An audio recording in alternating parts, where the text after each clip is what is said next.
Hello दोस्तों, हमारे channel competitors club में आपका स्वागत है। इस वीडियो में हम छत्तीसगढ़ सरकार द्वारा बनाए गए उन नियमों को देखेंगे जिनके बाबत प्रावधान जो है केंद्रीय अधिनियमों या फिर राज्य सरकार के अधिनियमों में किया गया है। उदाहरण के तौर पर राष्ट्रीय खाद्य सुरक्षा अधिनियम की धारा 16 एवं छत्तीसगढ़ राज्य खाद्य सुरक्षा अधिनियम की धारा 19 में शिकायत तंत्र से संबंधित राज्य आयोग या फिर जिला शिकायत निवारण तंत्र की स्थापना के बारे में प्रावधान है। उससे संबंधित नियम बनाने की शक्ति जो है राज्य सरकार को दी गई है। उन्हीं नियमों, उन्हीं शक्तियों के अंतर्गत राज्य सरकार ने बाद में जो है राजपत्र में अधिसूचना जारी करके विभिन्न नियम बनाए हैं। इन नियमों में राशन कार्ड से संबंधित नियम, सार्वजनिक वितरण प्रणाली से संबंधित नियम या फिर अभी हम जो देखने वाले हैं शिकायत निवारण तंत्र से संबंधित नियम जो है बनाए हैं। चलिए प्रारंभ करते हैं। सबसे पहले शिकायत निवारण तंत्र।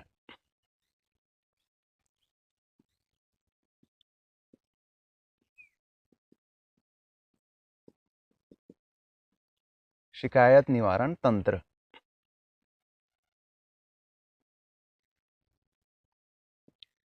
इसके बारे में अधिसूचना जारी की गई थी 9 सितंबर। अधिसूचना जो है 9 सितंबर 2016 को जारी की गई थी और इसी तारीख से ये जो नियम है ये प्रवृत्त हैं, यानी इन्हीं तारीख से जो है इसको लागू माना जाएगा। इसका जो विस्तार है वो संपूर्ण छत्तीसगढ़ में है। संपूर्ण छत्तीसगढ़ में इसका विस्तार है। अब इसमें क्या है, शिकायत निवारण तंत्र से संबंधित जो नियम है इस नियम में क्या है, तो इस नियम में जो है जिला शिकायत निवारण तंत्र एक,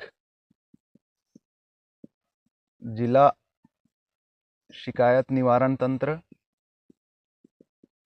और दूसरा जो है छत्तीसगढ़ राज्य खाद्य आयोग से संबंधित है। छत्तीसगढ़ राज्य खाद्य आयोग। केंद्रीय अधिनियम अगर आपने ध्यान से पढ़ा हो तो आपको पता होगा कि जिला शिकायत निवारण तंत्र के लिए डीजीआरओ की स्थापना से संबंधित जो है वहां पर प्रावधान थे और एक राज्य खाद्य आयोग की स्थापना होगी, इसके बारे में भी वहां पे प्रावधान है। केंद्रीय जो अधिनियम है उसमें राज्य खाद्य आयोग के जो अध्यक्ष एवं सदस्य होंगे उनकी अर्हताएं क्या होंगी, उनकी पात्रताएं क्या होंगी, किन सदस्यों से जो है इनके अध्यक्ष या सदस्य चुने जा सकते हैं, इन सब के बारे में छत्तीसगढ़ राज्य खाद्य आयोग के संबंध में जो है केंद्रीय अधिनियम में दिया हुआ है। डीजीआरओ के संबंध में भी वहां पर दिया हुआ है। अभी हम यहाँ पर देखेंगे कि ऐसा तंत्र स्थापित करने से संबंधित नियम छत्तीसगढ़ सरकार ने कैसे बना के रखे हैं। तो सबसे पहले हम देखते हैं जिला शिकायत निवारण तंत्र के बारे में। जो डीजीआरओ होंगे जिसके बारे में केंद्रीय अधिनियम में कहा गया है, तो डीजीआरओ जो होंगे वो डीजीआरओ का मतलब डिस्ट्रिक्ट ग्रीवेंस रिड्रेसल ऑफिसर, जिला शिकायत निवारण अधिकारी। डीजीआरओ जो होंगे वो आपके जिला कलेक्टर होंगे या इनके द्वारा प्राधिकृत या जिला कलेक्टर द्वारा प्राधिकृत अपर या संयुक्त कलेक्टर हो सकते हैं।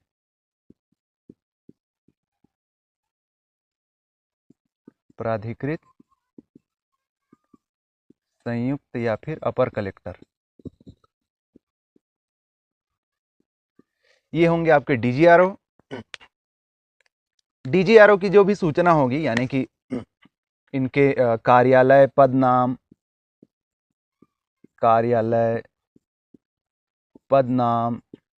इनके दूरभाष यानी टेलीफोन नंबर की सूचना जो है आपके स्थानीय निकाय यानी ग्राम पंचायत या फिर स्थानीय निकाय में, स्थानीय निकाय के कार्यालय या उचित मूल्य की जो दुकान है उनके बाहर जो है चस्पा रहेगी।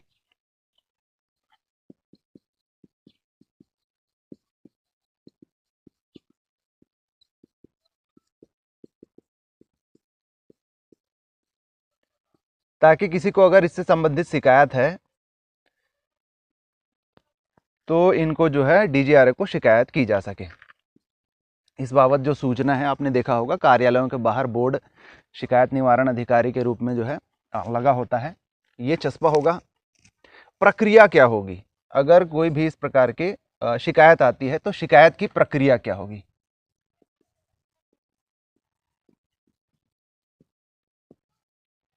प्रक्रिया आदि इंपॉर्टेंट है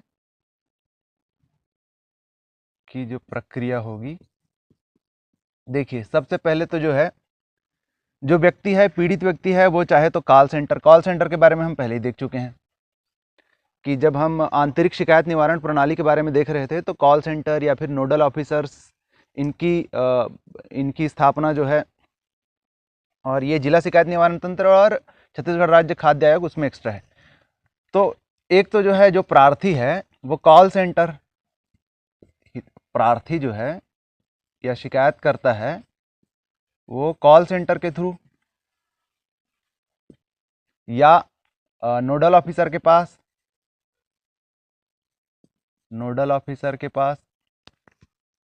या फिर जो है सीधे डीजीआरओ को, जो है शिकायत करेगा।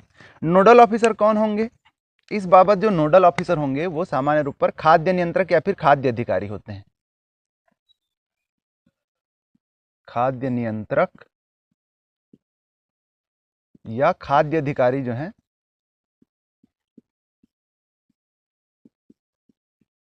नोडल ऑफिसर होते हैं।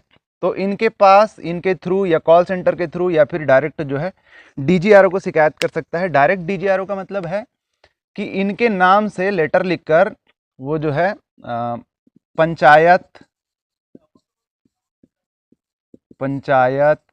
या फिर स्थानीय निकाय कार्यालय में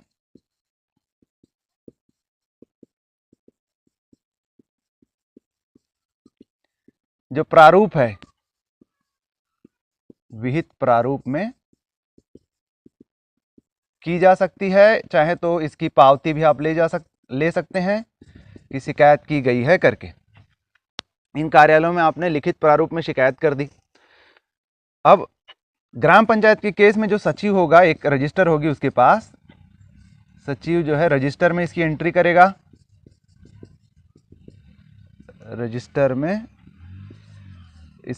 करेगा, और ध्यान देंगे समय सीमा बहुत महत्वपूर्ण है। हम बोल रहे हैं 3 दिन के अंदर इसको जो है, 3 दिन के भीतर जो भी आपके अनुविभागीय अधिकारी हैं, 3 दिन के भीतर अनुविभागीय अधिकारी को अग्रेषित करेगा।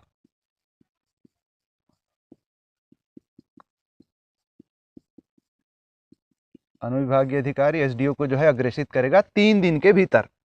अनुविभागीय अधिकारी राजस्व को ना, बहुत सारे अनुविभागीय अधिकारी हो सकते हैं, पर अनुविभागीय अधिकारी राजस्व को जो है 3 दिन के अंदर सचिव जो है रजिस्टर में एंट्री करके फॉरवर्ड करेगा। सचिव मतलब पंचायत सचिव, पंचायत के केस में। दूसरे नगरीय निकाय, शहरी नगरीय निकाय के केस में दूसरा होता है। अब ये जो एसडीओ हैं, जो आपके अनुविभागीय अधिकारी राजस्व हैं, ये इसकी एंट्री करेंगे, ऑनलाइन एंट्री करेंगे, और 7 दिन के भीतर इसको डीजीआरओ को, जो भी डीजीआरओ हैं आपके, उनको अग्रेषित करेगा, ऑनलाइन भी और इसकी हार्ड कॉपी भी। अनुविभागीय अधिकारी जो है इसकी एंट्री करेगा और 7 दिन के भीतर, 7 दिन के भीतर डीजीआरओ को अग्रेषित करेगा।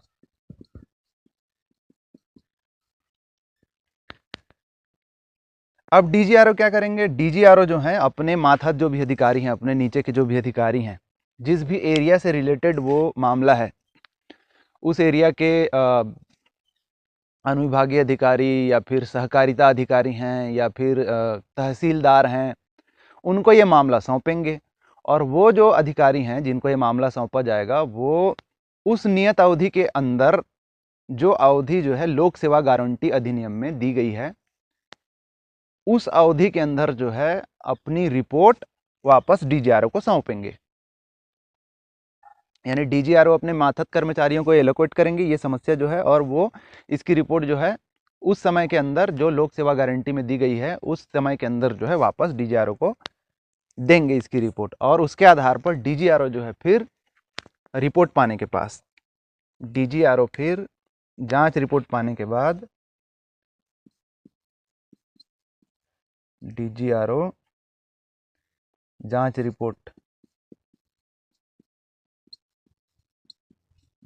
रिपोर्ट के आधार पर फिर 15 दिन के अंदर 15 दिन के अंतर्गत 15 दिन के भीतर कार्रवाई करेगा मतलब फैसला सुनाएगा।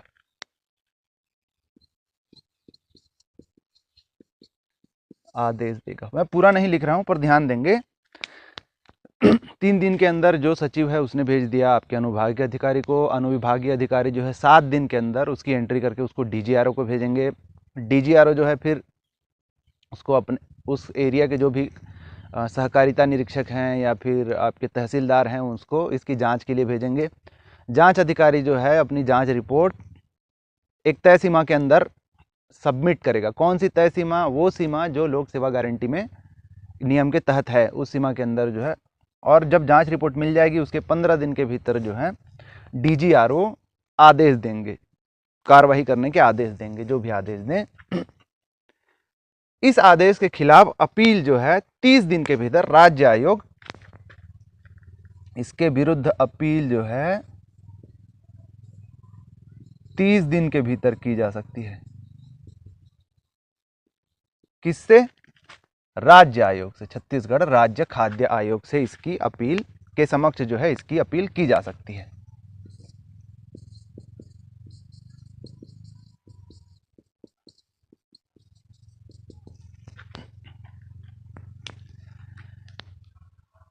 राज्य खाद्य आयोग के अध्यक्ष सदस्य कौन होंगे? इनके बारे में जो है केंद्रीय खाद्य सुरक्षा अधिनियम या राष्ट्रीय खाद्य सुरक्षा अधिनियम में दिया हुआ है, वो हम ऑलरेडी पढ़ चुके हैं, इसलिए उसके बारे में फिर से नहीं पढ़ेंगे।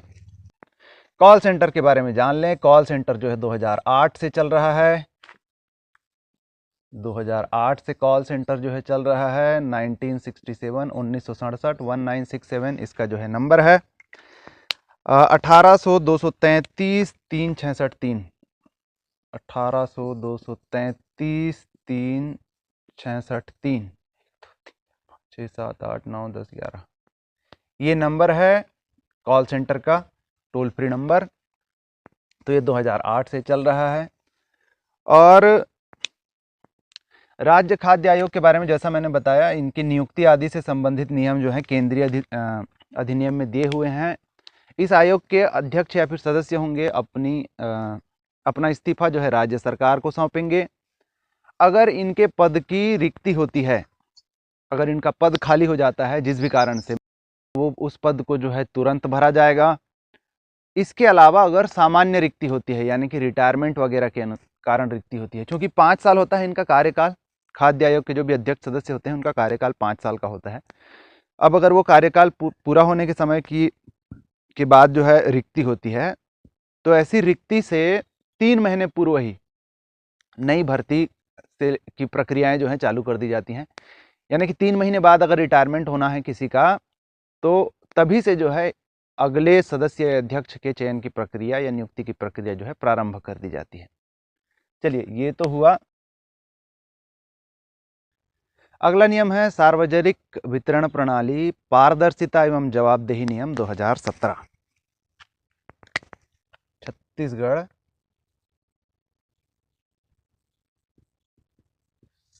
सार्वजनिक वितरण प्रणाली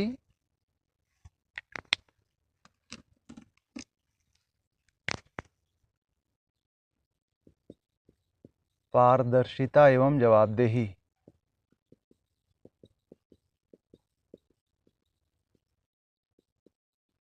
नियम 2017।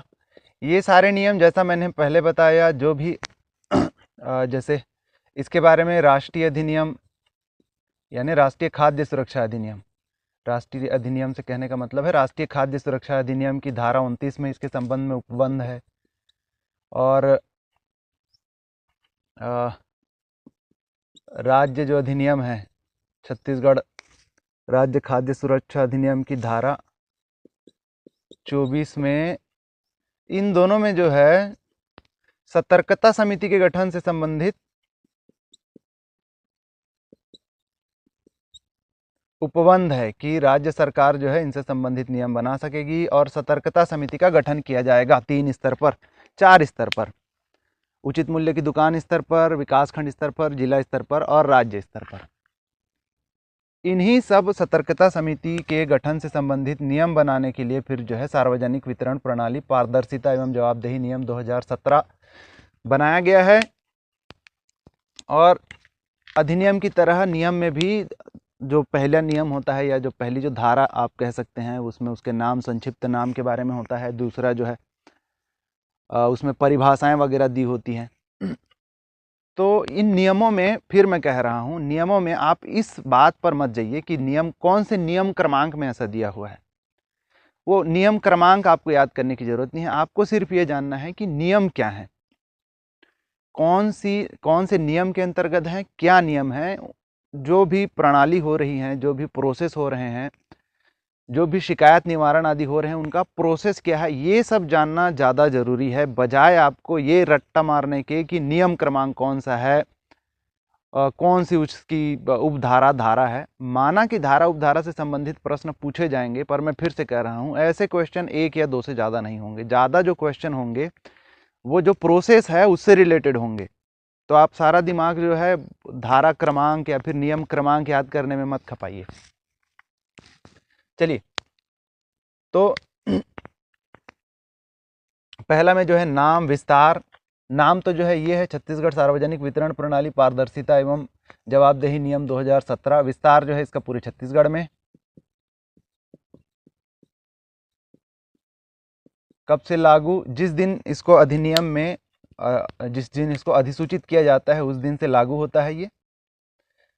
तो राजपत्र में ये जो है प्रकाशित हुआ था 1 सितंबर 2017 को। उसी दिन से इसको जो है लागू माना जा रहा है, ऐसा लिखा हुआ है इस नियम में। चलिए, तो अध्याय 2 इसमें जो है, अध्याय 2 संबंधित है आपके निगरानी एवं पर्यवेक्षण से। निगरानी एवं पर्यवेक्षण से संबंधित है और इसी के अंतर्गत जो है निगरानी के लिए ही सतर्कता समितियों का गठन किया जाएगा। तो सतर्कता समिति के बारे में जैसा मैंने पहले बताया, केंद्रीय अधिनियम की धारा 29 और राज्य अधिनियम की धारा 24 में इसके बारे में दिया हुआ है। इसके अलावा टीपीडीएस नियंत्रण आदेश, टीपीडीएस यानी कि टारगेटेड पब्लिक डिस्ट्रीब्यूशन सिस्टम नियंत्रण आदेश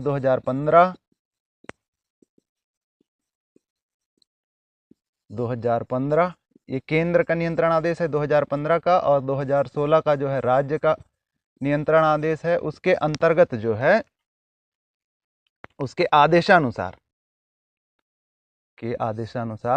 4 स्तर पर जो है 4 स्तर पर सतर्कता समिति का गठन होना है। कौन कौन से 4 स्तर? पहला तो जो है राज्य स्तर, दूसरा जिला स्तर, तीसरा जो है विकासखंड स्तर और चौथा जो है उचित मूल्य की दुकान स्तर पर।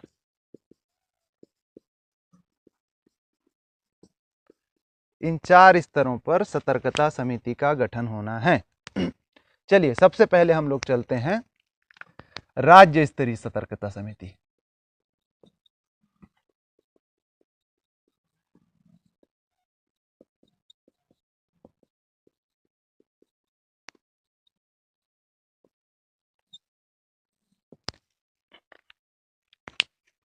राज्य स्तरीय सतर्कता जो समिति होगी उसके अध्यक्ष होंगे आपके मंत्री, यानी प्रभारी मंत्री इस विभाग के खाद्य नागरिक आपूर्ति व उपभोक्ता संरक्षण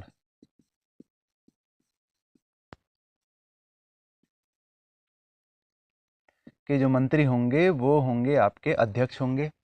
सदस्य, बहुत सारे सदस्य होंगे इसमें। सदस्यों का ध्यान रखेंगे। पहला, सचिव होंगे छत्तीसगढ़ शासन के। छत्तीसगढ़ शासन के सचिव होंगे जो इसी विभाग से संबंधित होंगे, यानी खाद्य नागरिक आपूर्ति व उपभोक्ता संरक्षण विभाग के मंत्रालय के जो सचिव होंगे वो होंगे। उसके अलावा बहुत सारे विभाग के सचिव होंगे। सचिव छत्तीसगढ़ शासन, इसका मतलब समझ जाइएगा। अब विभाग देखते जाइएगा। पंचायत एवं ग्रामीण विकास,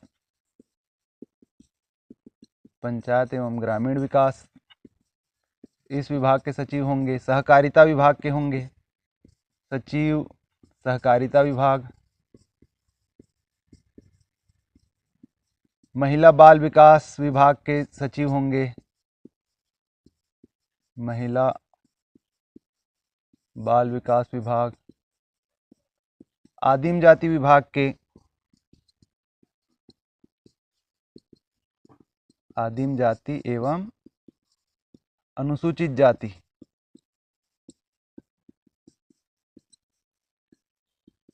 विकास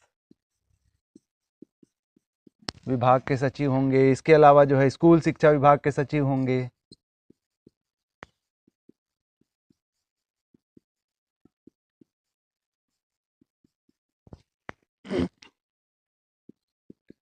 प्रबंध संचालक,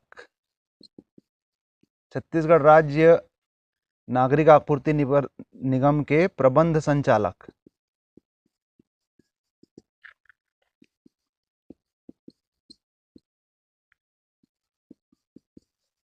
नागरिक आपूर्ति निगम के प्रबंध संचालक होंगे। इसके अलावा छत्तीसगढ़ राज्य वेयर हाउसिंग के प्रबंध संचालक होंगे। प्रबंध संचालक छत्तीसगढ़ राज्य वेयर हाउसिंग कारपोरेशन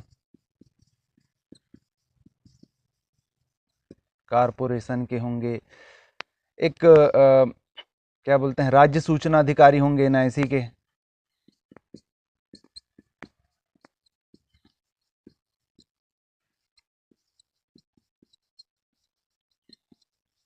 एनआईसी मतलब नेशनल इंफॉर्मेशन कमीशन। एनआईसी के राज्य सूचना अधिकारी होंगे। राज्य स्तरीय समन्वयक होंगे आयल कंपनी के।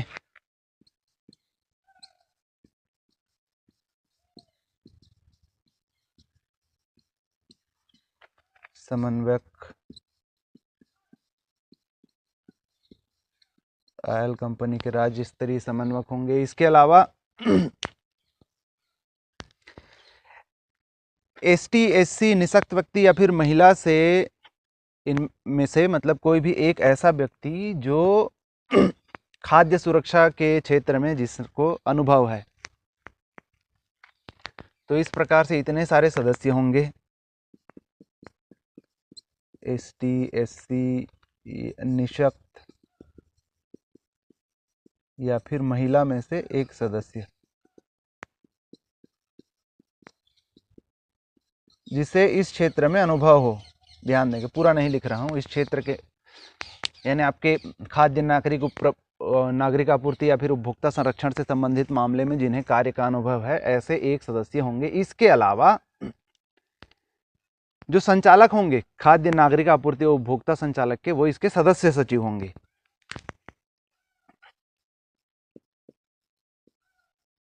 सदस्य सचिव जो होंगे वो होंगे संचालक। संचालक इसी विभाग के संचालक, खाद्य नागरिक आपूर्ति और उपभोक्ता संरक्षण विभाग के जो संचालक होंगे वो इसके सदस्य सचिव होंगे।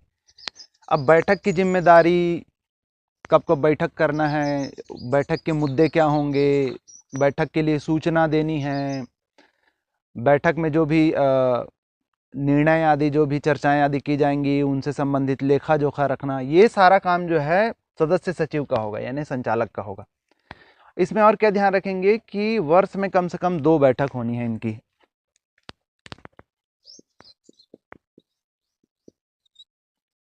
बैठक जो है वर्ष में कम से कम 2 बैठक होनी है।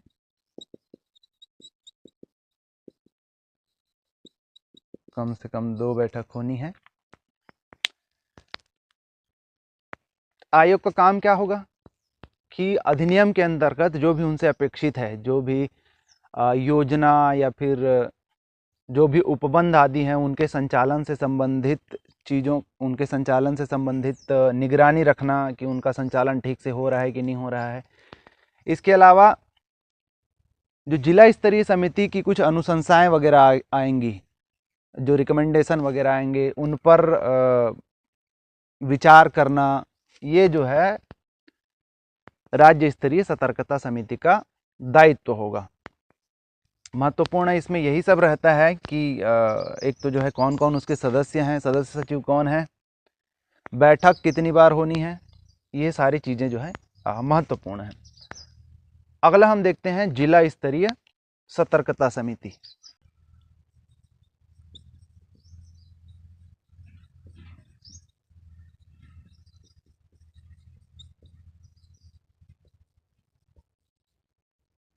जिला स्तरीय सतर्कता समिति, इसके जो अध्यक्ष होंगे वो जिले के प्रभारी मंत्री होंगे।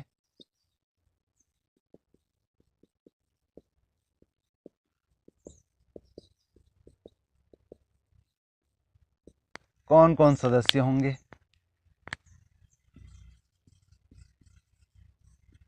तो अध्यक्ष जिला पंचायत,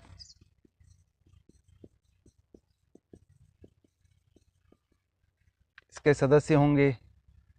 इसके अलावा जिला पंचायत के 4 सदस्य होंगे, ध्यान देंगे, जिला पंचायत से 4 सदस्य। उन 4 सदस्यों में क्या क्या होना जरूरी है? इनमें से जिला पंचायत के 4 सदस्यों में से एक तो जो है आपका एसटी या एससी से होना चाहिए, और 2 जो हैं वो होने चाहिए महिला। ये आवश्यक है। एक जो है एसटी एससी हो, 2 जो है महिलाएं हों, एक और जो सदस्य हैं 4 सदस्यों में से वो एक सदस्य, वो कोई भी हो सकता है, इनमें से भी कोई हो सकता है या फिर और कोई हो सकता है। तो इस प्रकार से जो खाद्य नियंत्रक होंगे, फूड कंट्रोलर, नियंत्रक या फिर खाद्य अधिकारी जो होंगे वो होंगे इसके सदस्य।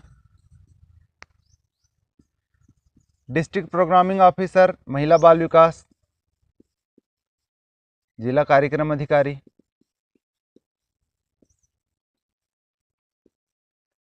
वो होंगे। सहायक आयुक्त एसटी एससी।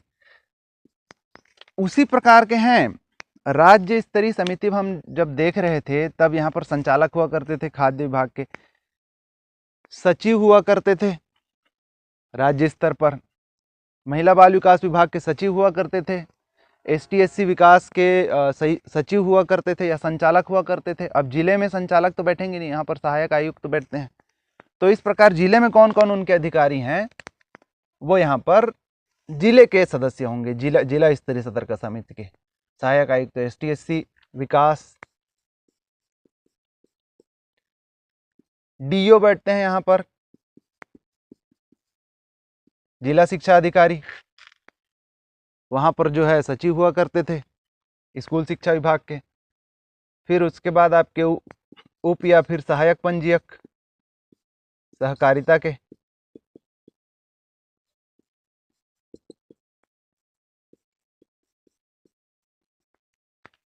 उसके अलावा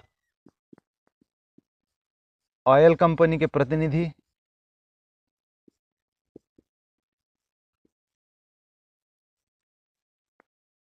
वहाँ पर राज्य स्तरीय प्रतिनिधि होते थे। फिर उसके अलावा आपके जिला प्रबंधक होंगे,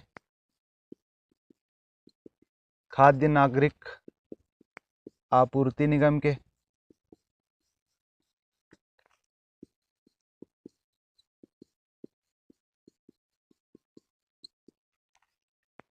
और एक सदस्य जो है जैसा पहले उसमें था राज्य स्तरीय में कि आपके एसटी एससी या फिर निःशक्त से एक सदस्य, एसटी एससी निःशक्त या फिर महिला से एक सदस्य।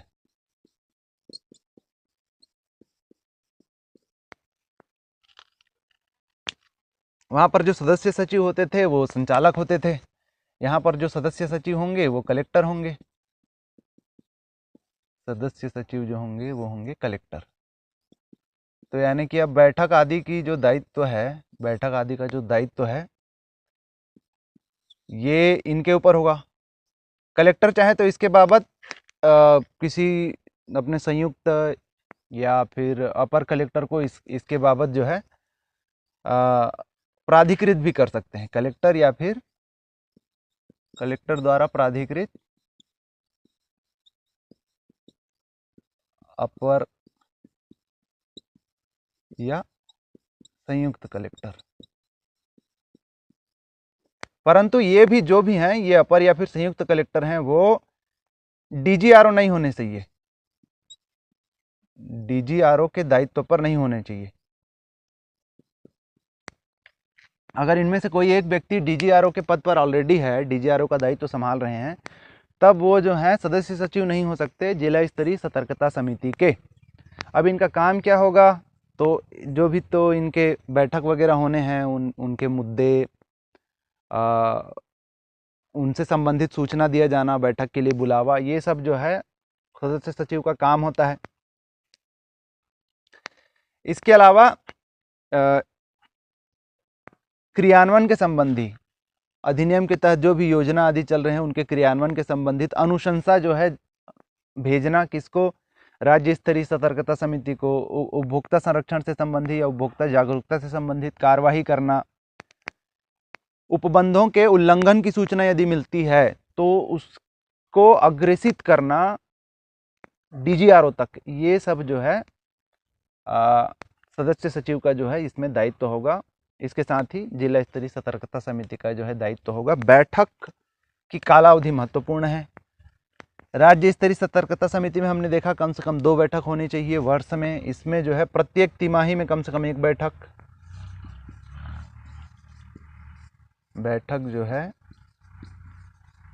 प्रत्येक तिमाही में, हर 3 महीने में कम से कम 1 बैठक। इस प्रकार देखा जाए तो साल में जो है 4 बैठक अनिवार्य हो जाएंगे। और अंत में नहीं, सेकंड लास्टली अपन देखते हैं विकास खंड स्तरीय सतर्कता समिति। विकास खंड स्तरीय सतर्कता समिति, अगर राज्य में जो अधिकारी या राज्य में जो भी अध्यक्ष सदस्य हो रहे हैं उनके समकक्ष या उन्हीं की भांति विकास खंड में कौन अधिकारी हैं वो अगर आप देख पाएं तो जो अध्यक्ष सदस्य हैं वो आपको चुनने में बहुत आसानी होगी। तो इसका जो अध्यक्ष होता है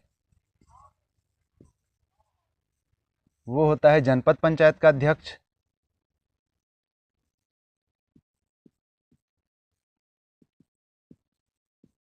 जनपद पंचायत का जो अध्यक्ष होता है इस समिति का अध्यक्ष होता है। सदस्य देखिए, जिला पंचायत से 4 सदस्य थे, यहाँ पर जनपद पंचायत से 4 सदस्य हो जाएंगे। जनपद पंचायत से 4 सदस्य, उन 4 सदस्यों में से जो है एक एसटी या एससी होना चाहिए और 2 जो है महिला होनी चाहिए।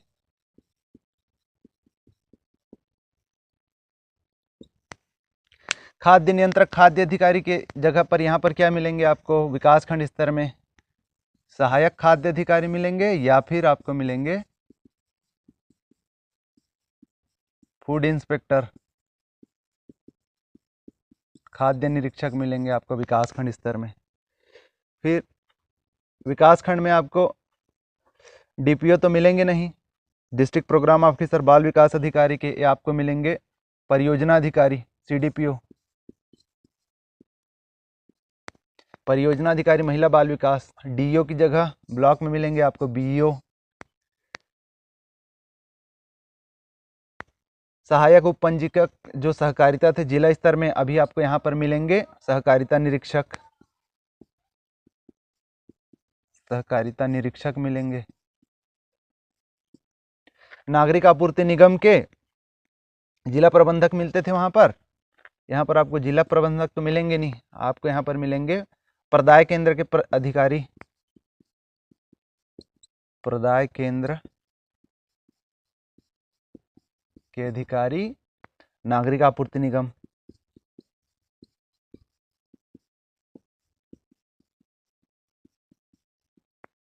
चार राशन कार्ड धारी,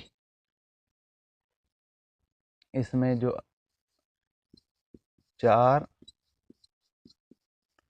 राशन कार्ड धारी सदस्य चाहिए, उनमें हर एक का जो है एक तो जो है अंत्योदय से हो, अंत्योदय कार्डधारी हो, और दूसरा जो है निशक्त या फिर निराश्रित ग्रीन कार्ड वाले हों।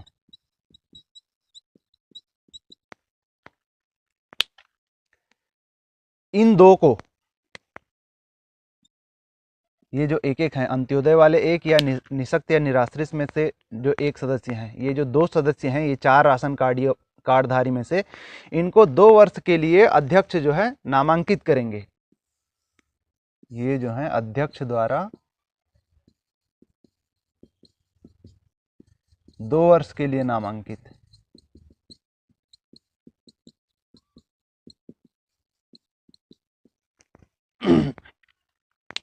चलिए, तो अब यहां पर सदस्य सचिव कौन हो सकते हैं? सदस्य सचिव, सदस्य सचिव होंगे आपके मुख्य कार्यपालन अधिकारी जनपद पंचायत, सीईओ जनपद पंचायत, यानी मुख्य कार्यपालन अधिकारी, चीफ एग्जीक्यूटिव ऑफिसर, ये होंगे आपके सदस्य सचिव। सदस्य सचिव का जो काम रहता है इन समितियों में, वही काम जो है इनका भी रहेगा। और बैठक महत्वपूर्ण है, बैठक यहां भी होगी प्रत्येक तिमाही में एक।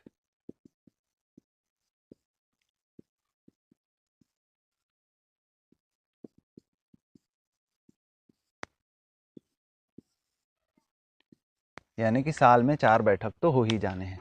ये तीसरा स्तर का सतर्कता समिति हमने देखा, और चौथे स्तर पर हम देखते हैं उचित मूल्य की दुकान स्तर पर सतर्कता समिति।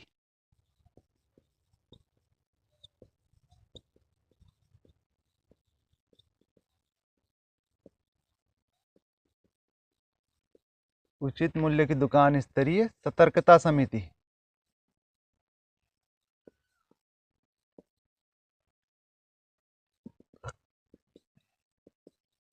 तो ये उचित मूल्य की दुकान लेवल पर होएगा। अब ये उचित मूल्य की दुकान शहरी क्षेत्र में हो सकते हैं, ग्रामीण क्षेत्र में हो सकते हैं। ग्रामीण क्षेत्र में होंगे तो पंचायत के लिए अंतर्गत होंगे, और अगर शहरी क्षेत्र में होंगे तो जो नगरीय निकाय हैं, नगर पंचायत या फिर नगर पालिका, इन सब के अंतर्गत होंगे। तो सबसे पहले हम देखते हैं, अगर ग्रामीण क्षेत्र में हुए, ग्रामीण क्षेत्र में अगर हुए तब इसके जो अध्यक्ष होंगे वो सरपंच होंगे, सरपंच होंगे। सदस्य कौन कौन होंगे? सदस्य सचिव तो सचिव होंगे, ये तय बात हुई। सदस्य सचिव जो होंगे वो तो होंगे पंचायत सचिव,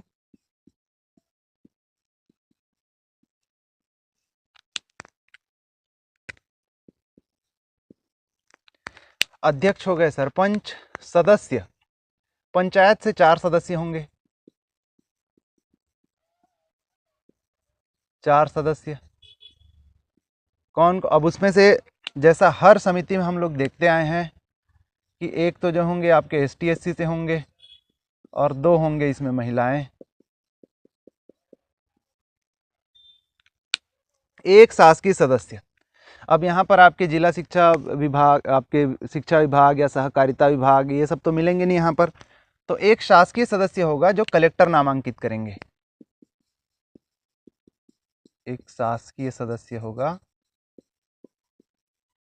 जिसका नामांकन जो है कलेक्टर करेंगे।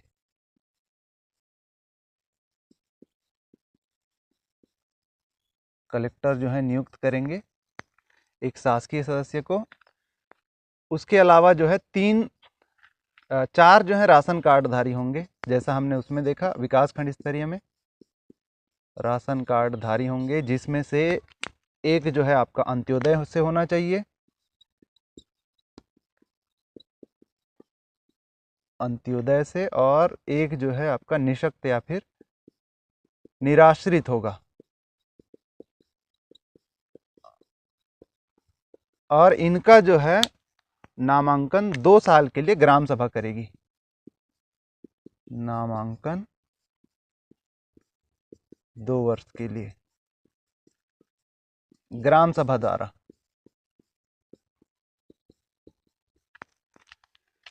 तो ये सदस्य होंगे। शहरी क्षेत्र में देखेंगे, शहरी क्षेत्र में क्या हो जाएगा कि शहरी क्षेत्र में सरपंच की जगह हो जाएंगे वार्ड पार्षद, सरपंच की जगह हो जाएंगे। बैठक होते हैं, वो बैठक होना होता है मासिक रूप से। तो बैठक होनी होती है मासिक रूप से। इसका दायित्व होगा पंचायत सचिव के ऊपर।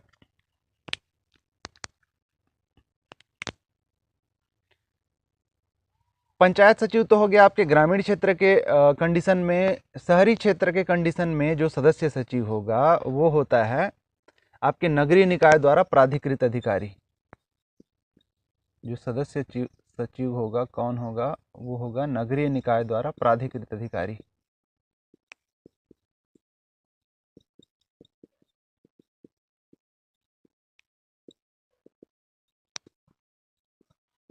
तो बैठकों की ये जो अवधि है, कालावधि है, वो याद रखेंगे।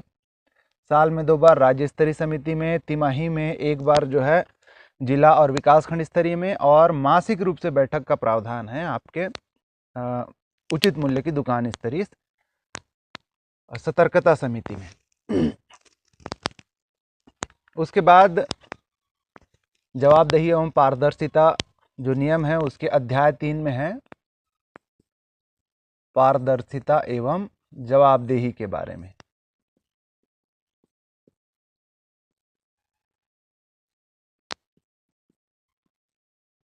तो पारदर्शिता के बारे में जो भी केंद्रीय एवं राज्य अधिनियम है उसमें तो दिया ही हुआ है कि जो भी अभिलेख वगैरह होंगे, पात्र जो राशन कार्ड धारी हैं उनकी सूची वगैरह जो है ये पब्लिक डोमेन में रखे जाएंगे।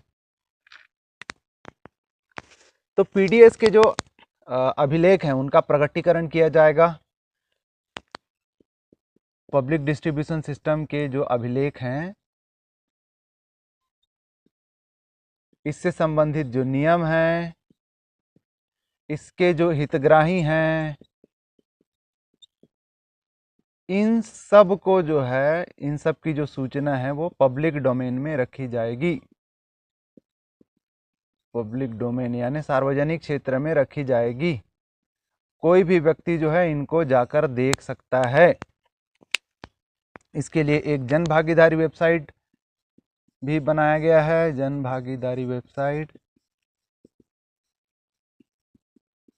इसका डोमेन जो है याद कर लेंगे, इम्पोर्टेंट है, कभी कभी ये भी पूछ देता है। वो है आपका https://citizenhome.aspx। ये है जो है आपका जन भागीदारी वेबसाइट का जो एड्रेस है। इसी नियम में पारदर्शिता एवं जवाबदेही जो नियम है, उसी नियम में चावल उत्सव का प्रावधान है। चावल उत्सव इंपॉर्टेंट है। चावल उत्सव जो है मनाया जाएगा। इसके लिए प्रत्येक उचित मूल्य की दुकान में एक नोडल ऑफिसर की नियुक्ति जो है कलेक्टर करेंगे। चावल उत्सव हेतु इसके लिए जो है एक नोडल ऑफिसर, नोडल अधिकारी की नियुक्ति होगी, जिसका दायित्व होगा कि चावल उत्सव मनाया जाए। नोडल अधिकारी ये आपके कलेक्टर द्वारा नियुक्त होंगे। चावल उत्सव जो है एक प्रकार से देखा जाए तो पीडीएस में, पब्लिक डिस्ट्रीब्यूशन सिस्टम में चावल को वितरण करने से संबंधित है। अलग से कोई त्यौहार वगैरह टाइप का नहीं है। पर ये चावल उत्सव कब मनाया जाएगा ये इंपॉर्टेंट है। तो ये मनाया जाएगा जो भी उचित मूल्य की दुकान है उसमें प्रतिमाह, ध्यान देंगे, उचित मूल्य की दुकान में प्रतिमाह मनाया जाना है, प्रतिमाह। अब कब मनाए जाएंगे, इससे रिलेटेड 2 पॉइंट्स आपको याद रखने हैं। पहला, ऐसे जगह जहां पर कि हाट बाजार लगते हैं, तो हाट बाजार वाले स्थान पर, हाट बाजार वाले स्थान पर माह का जो प्रथम हाट लगेगा, माह के प्रथम हाट के दिन, जिस दिन भी हाट बाजार लगेगा, महीने का पहला वो दिन जिस दिन बाजार लगेगा, उस दिन जो है मनाया जाना है। जहां पर हाट बाजार नहीं लगता उस दिन 7 तारीख को,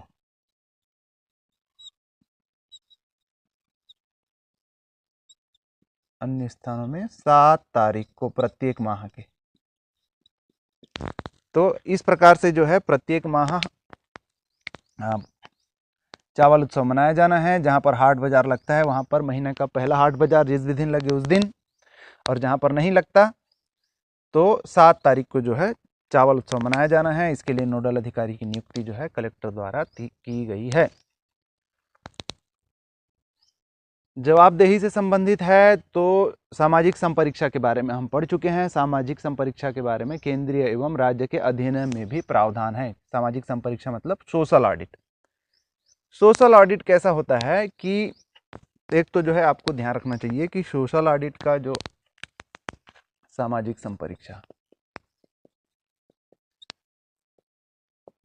सामाजिक संपरीक्षा यानी सोशल ऑडिट की हम बात कर रहे हैं। ग्रामीण क्षेत्रों में ये होता है वार्षिक,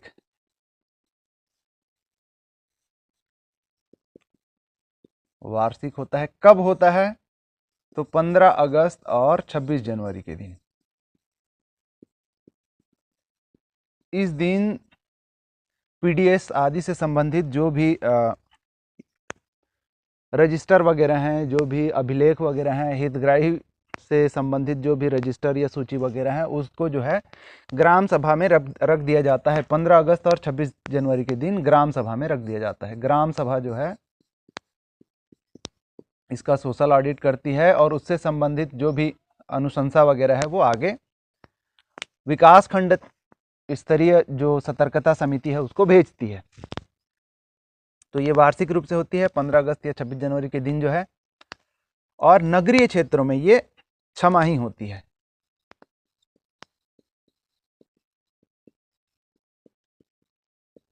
नगरीय क्षेत्र में होती है ये छमाही। तो इन सब से संबंधित जो नियम हैं वो आपके पारदर्शिता एवं जवाबदेही नियम में दिए हुए हैं। चावल उत्सव और आपके सामाजिक संपरीक्षा आदि से संबंधित नियम। खाद्य सुरक्षा के अंतर्गत जो हितग्राही हैं उनको खाद्य सुरक्षा या फिर खाद्यान्न की प्राप्ति होनी है राशन कार्ड के अंतर्गत। राशन कार्ड के जो भी हितग्राही होंगे उनसे संबंधित जो नियम वगैरह हैं वो खाद्य सुरक्षा अधिनियम 2012, राज्य खाद्य सुरक्षा अधिनियम 2012 में ऑलरेडी दिए गए हैं। उन्हीं से संबंधित जो है फिर राशन कार्ड के नियम बनाए गए हैं। छत्तीसगढ़ राशन कार्ड नियम 2017। अच्छा, छत्तीसगढ़ राशन कार्ड नियम 2017 है, पर जब इनका संक्षिप्त नाम दिया जाता है इस नियम के अंतर्गत, संक्षिप्त नाम जब इनका कहा जाता है तब इन्हें कहा जाता है कि छत्तीसगढ़ राशन कार्ड नियम 2016।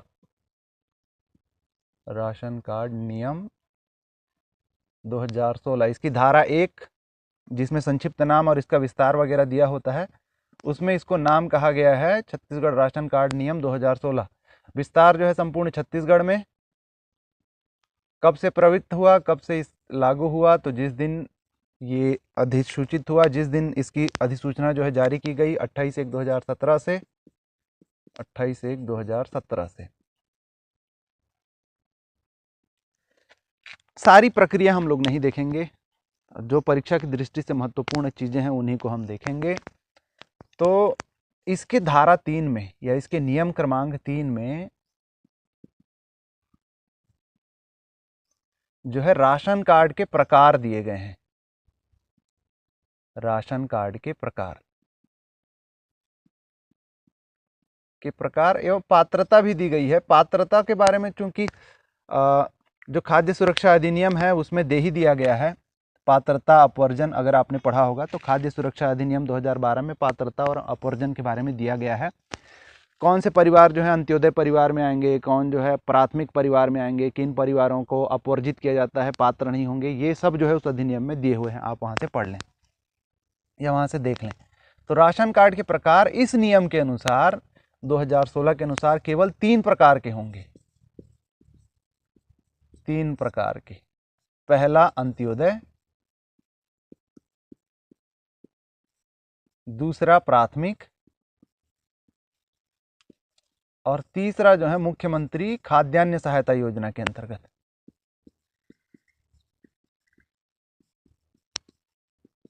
परंतु बाद में हम देखेंगे कि 2019 में 2 अक्टूबर 2019 में जब यूनिवर्सल पीडीएस लाया गया तब एपीएल के लिए, सामान्य परिवारों के लिए भी कार्ड जो है जारी किया गया। वो बात की बात है। नियम 2016 के अनुसार केवल 3 प्रकार के कार्ड हो सकते थे।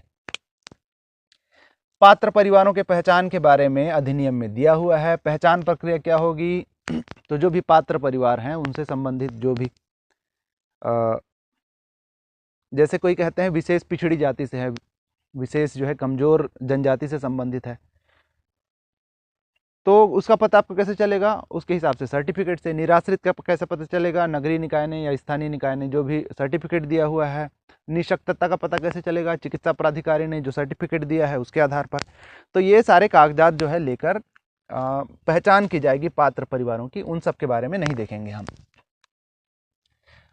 बहुत संक्षिप्त में हम देख लेते हैं राशन कार्ड प्राप्त करने या सदस्यों को जोड़ने की प्रक्रिया। तो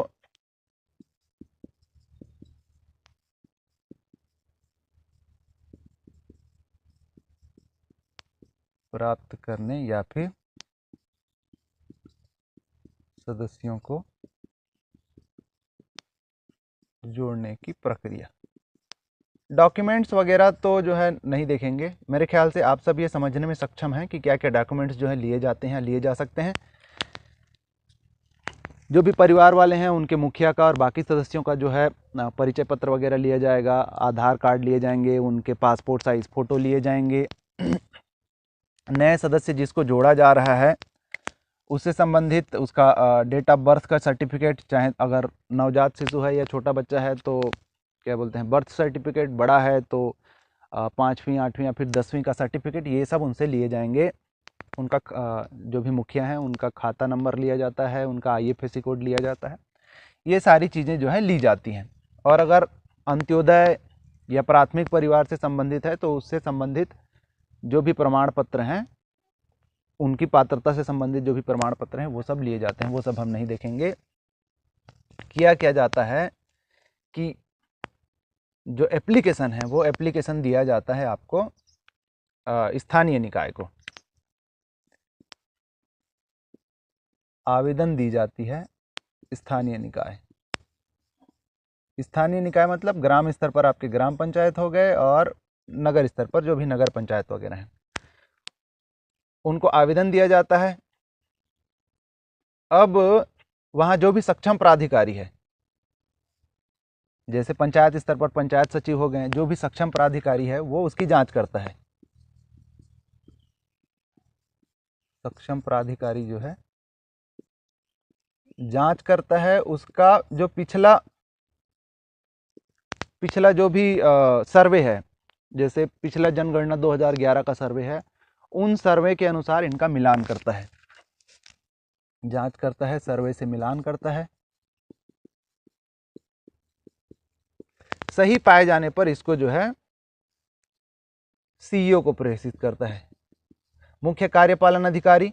अगर नगरीय निकाय हुआ तो वो जो है सीएमओ को प्रेषित करता है, चीफ म्युनिसिपल ऑफिसर। ग्रामीण स्तर वाला सीईओ यानी मुख्य कार्यपालन अधिकारी को, और जो शहरी है वो सीएमओ को, चीफ म्युनिसिपल ऑफिसर को इसको प्रेषित करता है। किसके साथ? जो आवेदन आया रहता है उसके साथ, और जो भी उसने सर्वे किया है, जो मिलान किया है, उसकी कॉपी के साथ उसको जो है फॉरवर्ड करता है। अब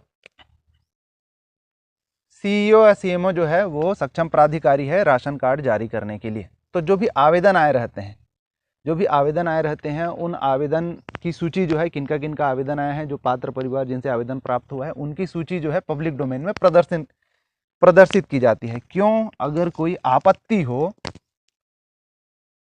तो आपत्तियों के आमंत्रण के लिए, आपत्ति बुलाई जा सके, उसके लिए जो है इनका आवेदनों की सूची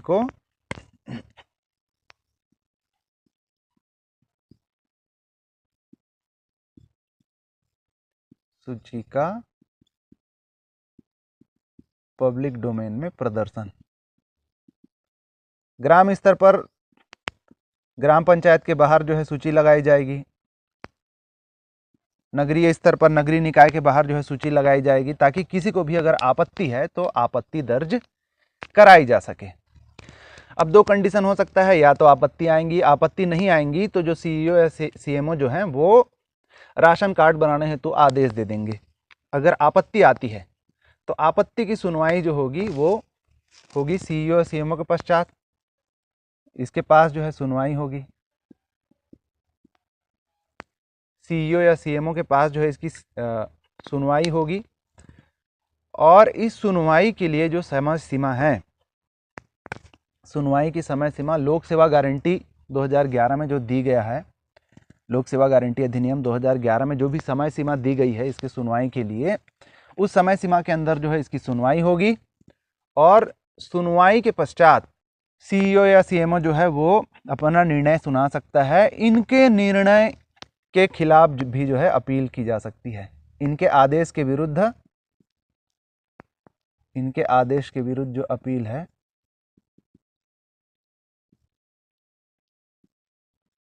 तहसीलदार के पास की जा सकती है,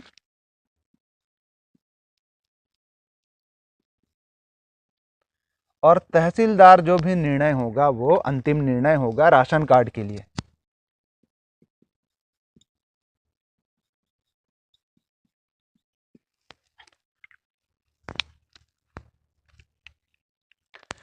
राशन कार्ड का सत्यापन जो है प्रतिवर्ष होगा, और इस बाबत जो है कलेक्टर या संचालक हैं वो आदेश दे सकते हैं। इसका जो सत्यापन होगा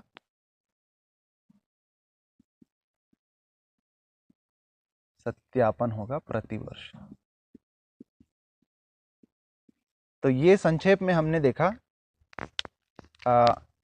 राशन कार्ड नियम 2017, जिसको कहा जाता है छत्तीसगढ़ राशन कार्ड नियम 2016।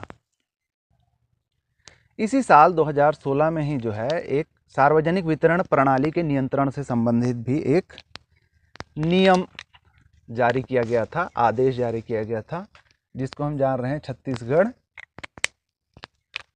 सार्वजनिक वितरण प्रणाली। सार्वजनिक वितरण प्रणाली नियंत्रण आदेश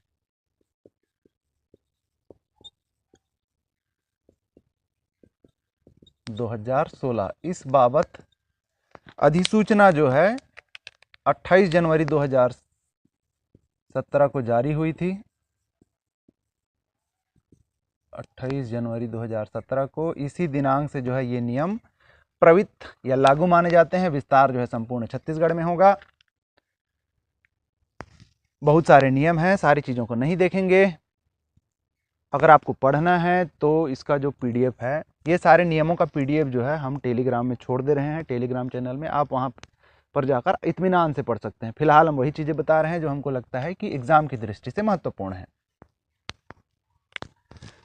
तो पात्र परिवारों की पहचान जो है इसमें भी दिया हुआ है सार्वजनिक वितरण प्रणाली नियंत्रण आदेश 2016 के अंतर्गत। और पात्र परिवारों की पहचान जो जैसा हमने बताया कि जो अधिनियम में दिया हुआ है, खाद्य सुरक्षा अधिनियम 2012 में, उसके अनुसार किया जाता है। राशन कार्ड की वैधता के बारे में दिया हुआ है, तो ये ध्यान देंगे। ये सारे जो चीज़ें आती हैं, जैसे राशन कार्ड की वैधता के बारे में राशन कार्ड नियम 2016 या 17 में नहीं है। राशन कार्ड की वैधता के बारे में नियम है सार्वजनिक वितरण प्रणाली नियंत्रण आदेश 2016 में, तो ये महत्वपूर्ण होता है। राशन कार्ड की वैधता होगी 5 साल की। इसके पश्चात जो है इसका नवीनीकरण किया जा सकेगा, ये महत्वपूर्ण पॉइंट है। फिर इसमें जो है जो भी योजना आदि के लिए या आपके टीपीडीएस के लिए, सार्वजनिक वितरण प्रणाली के लिए जो भी खाद्यान्न आदि जारी किए जाते हैं, उनका उठाव कैसा होगा, परिवहन कैसा होगा, उसकी सूचना कैसे दी जाएगी, कितने दिन के अंतर्गत क्या किया जाएगा, ये सब इसमें संबंधित है, वो सब हम नहीं देखेंगे।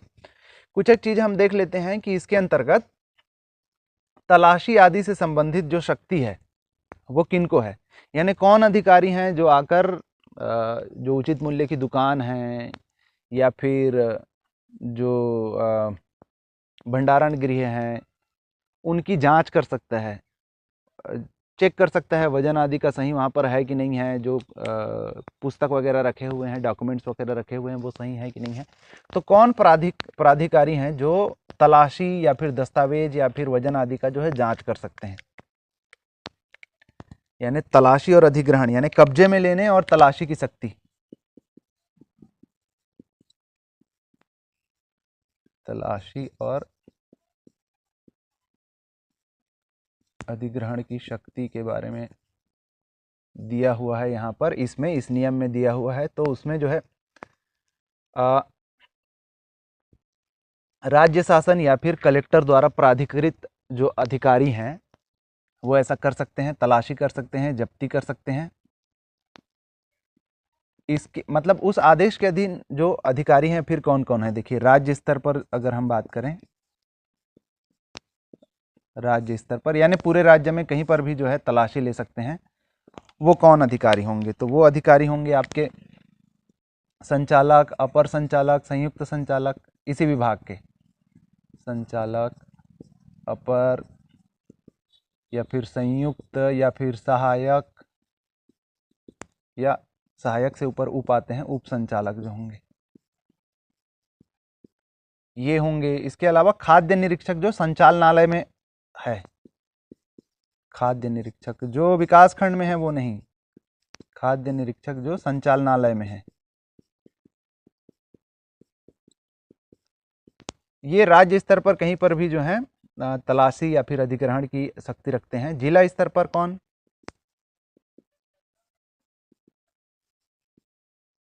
जिला स्तर पर आपके कलेक्टर,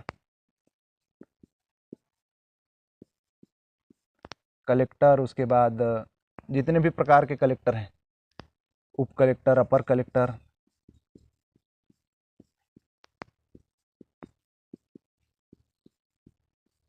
इसके अलावा जो है सहायक या फिर संयुक्त, उप, अपर, सहायक, संयुक्त, जितने भी प्रकार के कलेक्टर हैं। खाद्य नियंत्रक हैं, खाद्य नियंत्रक या खाद्य अधिकारी,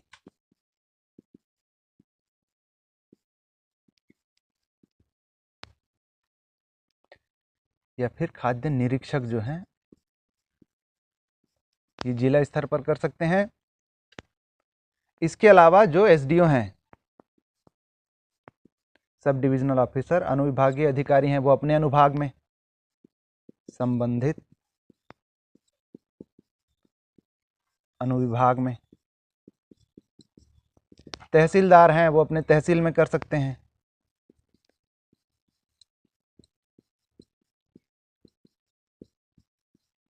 संबंधित तहसील में।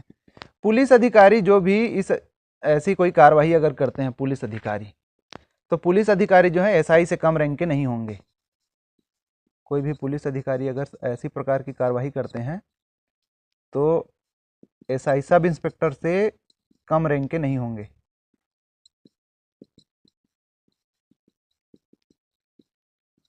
सब इंस्पेक्टर या फिर उससे ऊपर के रैंक के जो भी हैं इंस्पेक्टर वगैरह जो हैं वो ही पुलिस अधिकारी इसके अंतर्गत संबंधित क्षेत्र में, वो भी संबंधित क्षेत्र में जिस भी थाने के अंतर्गत वो है उस क्षेत्र में जो है वो कर सकते हैं तलाशी, अधिग्रहण आदि।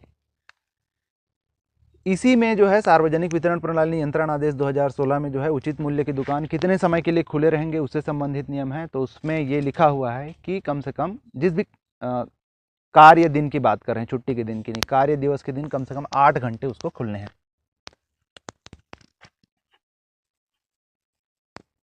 दुकान खुलने के घंटे या खुले रहने के घंटे ये जो हैं 8 घंटे हैं। ध्यान देंगे, कार्य दिवस के दिन 8 घंटे कम से कम जो है ये आपके उचित मूल्य की दुकान जो है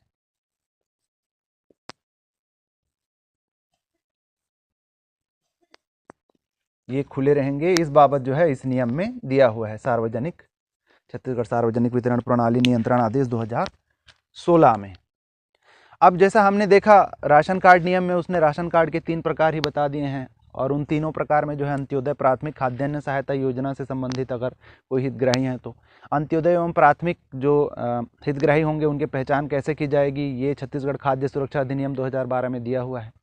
2019 में 2 अक्टूबर 2019 में गांधी दिवस के दिन जो है छत्तीसगढ़ सरकार ने एक सार्वभौमिक पीडीएस या यूनिवर्सल पीडीएस के नाम से नई योजना जारी की, जिसमें जो सामान्य परिवार हैं, जो टैक्स करदाता जो परिवार हैं, वो भी कार्ड ले सकते हैं, राशन कार्ड ले सकते हैं और उचित मूल्यों की दुकान से जो है खाद्यान्न प्राप्त कर सकते हैं। तो इस प्रकार ये वाला जो नियम है 3 ही प्रकार के होंगे, वो अब यहाँ पर टूट गया।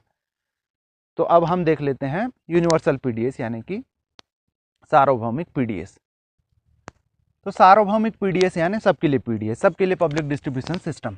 अभी इसमें आपको क्या ध्यान रखना है कि एक तो जो है ये कब से लागू है, मतलब कब इसकी घोषणा हुई, तो ये है 2 अक्टूबर 2019 से। मुख्यमंत्री ने उस दिन जो है 5 योजनाओं की घोषणा की थी, उनमें से एक था सार्वभौमिक पीडीएस या फिर यूनिवर्सल पीडीएस। लाभार्थी कौन होंगे, तो बीपीएल वाले तो होंगे ही, इसके साथ ही एपीएल वाले भी जो हैं, अबो पुअर्टी लाइन वाले भी जो हैं उसके लाभार्थी होंगे। तो इससे राशन कार्डों की संख्या बढ़ जाएगी। 2020-21 की अगर हम बात करें, 2020-21 के जो आर्थिक सर्वेक्षण की बात करें तो 67.11 लाख राशन कार्ड जो हैं जारी थे। राशन कार्ड मतलब 67,11,000 के आसपास जो है। उद्देश्य क्या है, सिंपल सा उद्देश्य है कि एक तो जो है राशन कार्ड के खाद्यान्न पात्रता में वृद्धि, खाद्यान्न पात्रता। तो जो केंद्रीय अधिनियम था खाद्य सुरक्षा अधिनियम, उसमें भी इसके पात्रता के संबंध में दिया हुआ है कितना खाद्यान्न जो है दिया जा सकता है, उसको बढ़ाने से संबंधित। और दूसरा एपीएल को भी खाद्यान्न दिया जाना, यानी अब सबको खाद्यान्न उपलब्ध कराया जा सकता है इसके अंतर्गत। लाभ क्या क्या हैं इसके बारे में पीडीएफ भी दे रहे हैं। दूसरा, आप वीडियो को पॉज करके देख लीजिए कि इससे संबंधित क्या लाभ हैं। आज का अंतिम टॉपिक है एमएसपी पर, समर्थित मूल्य पर खाद्यान्न का उपार्जन।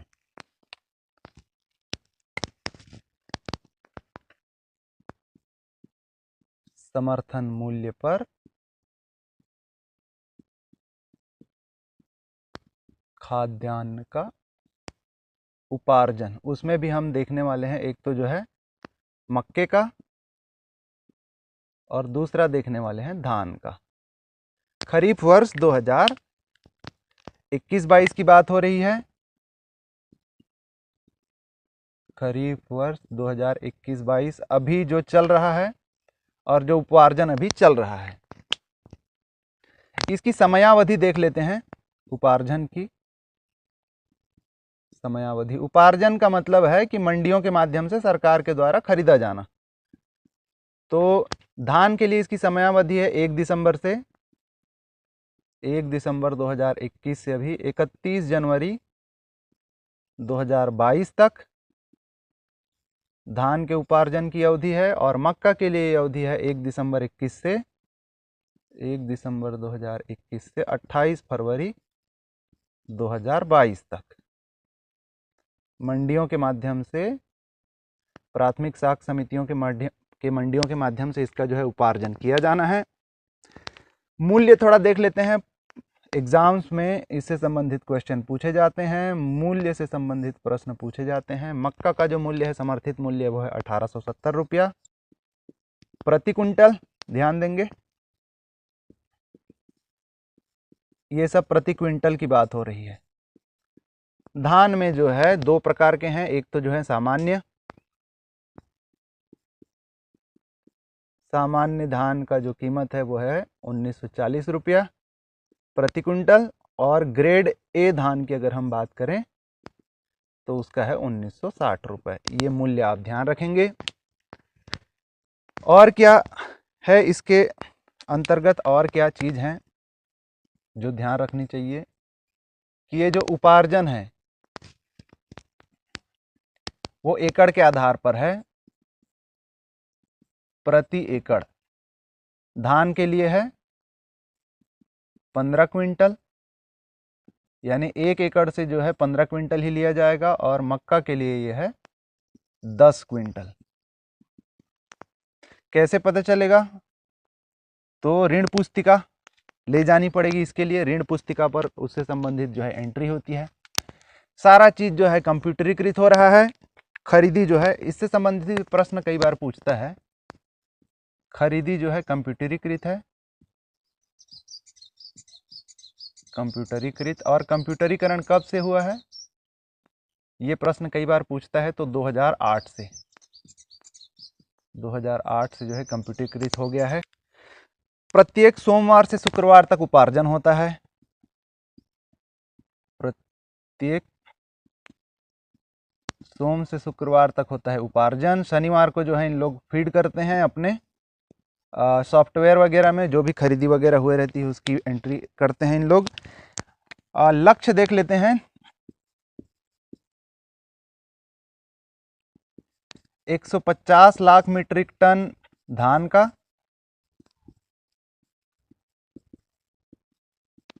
का और 5000 मीट्रिक टन जो है, लाख नहीं, ध्यान देंगे, मीट्रिक टन मक्के के उपार्जन का जो है लक्ष्य रखा गया है।